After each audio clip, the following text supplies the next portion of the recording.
அது குறித்து கர்த்தருடைய வேதம் நிறைய காரியங்களை சொல்லுகிறது. கிறிஸ்துவனுடைய சீஷர்ல 2 பேர் இருந்தாங்க.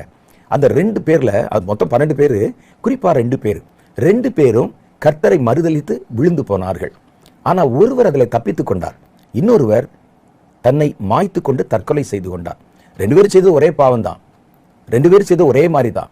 யூதாஸ் காரியோத் என்பவர் இயேசுவை அந்நியர்களிடத்துல விலைக்கு விற்று காட்டி கொடுத்தார். பாவம் தான். இயேசுவை காட்டி கொடுத்தார், பணத்துக்காக காட்டி கொடுத்தார். அடுத்து பேதுரு இயேசுவை மறுதலித்தார். இயேசுவை மறுதலித்து நான் அவர் அறியேன் என்று சொல்லி சபிக்கவும் சத்தியம் பண்ணவும் துவங்கினார் என்று எழுதியிருக்கு. அவங்களுக்கு முன்னால சொல்ல சபிக்கன்னா என்னென்ன வார்த்தை சொல்லி திட்டினாருன்னு தெரியல. அவரை நான் அறியல அப்படின்னு சொல்லி அவ்வளவு கேவலமா அவரை பேசினார். ஆனால் 2 பேரும் தங்களுடைய ஆவிக்குரிய வாழ்க்கையில விழுந்தார்கள்.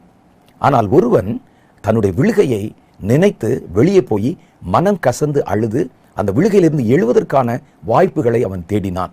இன்னொருவன் விழுந்த உடனே அவன் சாத்தானால வஞ்சிக்கப்பட்டு இனி உனக்கு பாவ விமோசனமே கிடையாது, உன் பாவம் மன்னிக்கப்படவே படாது, குற்றமற்ற இரத்தத்தை நீ காட்டி கொடுத்து விட்டாய் என்று சொல்லி அவனுடைய இருதயத்தை மனம் அடிவுக்குள்ளாக்கி அவனை முழுவதுமாக தற்கொலைக்குள்ளாக அதை தூண்டிவிட்டது.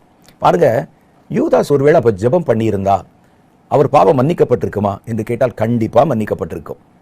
அவருடைய பாவம் கண்டிப்பா மன்னிக்கப்பட்டிருக்கும். அவர் காட்டி கொடுத்தார். இதே போல காட்டி கொடுத்தவங்க இன்னைக்கு நம்முடைய வாழ்க்கையில எவ்வளவு பேர் இருக்கிறாங்க தெரியுமா?